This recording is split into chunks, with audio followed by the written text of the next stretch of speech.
Good morning, everybody. This is March 3rd, 2020. Happy Tuesday. It looks like we're crashing again, and the market is taking a dive, even though the Fed was able to lower the interest rates by 0.5%. But somehow it didn't really help investors. So the market is kind of like dipped. Now it's going back up.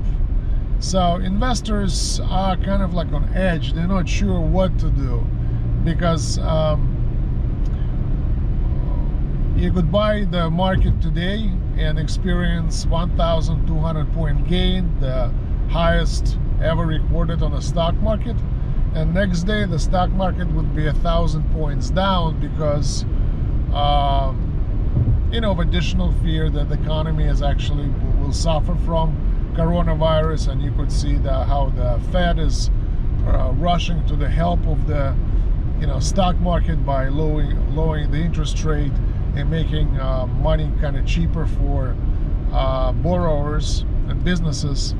So it's very kind of like uncertain situation. So but as I said in the previous videos, right now we have zero commissions, okay, which basically allows you to enter the market in small incremental steps. And if you enter the stock too early and the market is suddenly retrieving back, and you are taking some losses, at least your losses would not be that great, because you could really, like now, invest almost like $100 if you want to, and see if you were right about the market. And this is actually a very good psychological test for people, for investors, because we're not gods. We cannot predict the bottom of the market. So obviously this not very expensive test will kind of give you some kind of orientation in terms of how well you judge the market. Meaning that if you invest $100 and the stock market starts going up, then I guess you were on the right track, and your I guess internal feeling and your luck is on your side, and you are guessing the market right. But if you invest $100 and it goes down by like $20-30, right, then I guess you were not the best, I would say, predictor of what's going to happen on the market. So, but I still think the economy is in pretty good shape, even though coronavirus injected a lot of fear, and a lot of companies are kind of like canceling some business gatherings and some conferences. That would directly impact, I guess, companies that organize this type of ventures, such as maybe some hotels in Las Vegas, or any kind of like hotel chains. But in general, business should be more or less okay. And as we all know, that the major part of the economy now is a virtual economy. Companies that produce software, who provide services over the internet, and frankly, it's a good thing we have this type of services and this type of communication, because it could be done virus-free, meaning that you're not going to pick up a contagious virus such as coronavirus from somebody you're talking on Skype or Zoom, for that matter.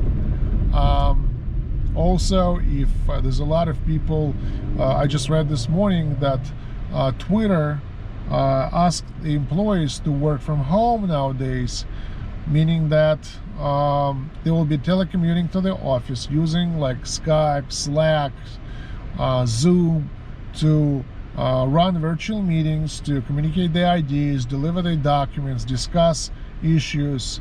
And this all will be done in the comfort of their own home. Plus it's going to be much safer, because nobody is going to interact with each other via physical contact, and this is how the virus actually spreads, because it is considered to be highly contagious, and a lot of people would be I guess in risk if they're sitting in a closed room and talking to each other, and especially if the air conditioning is blowing the air right among them. So even if you don't cough, but you just breathe, and your breath has virus, because I think it's airborne, then obviously it's not such a safe working environment anymore.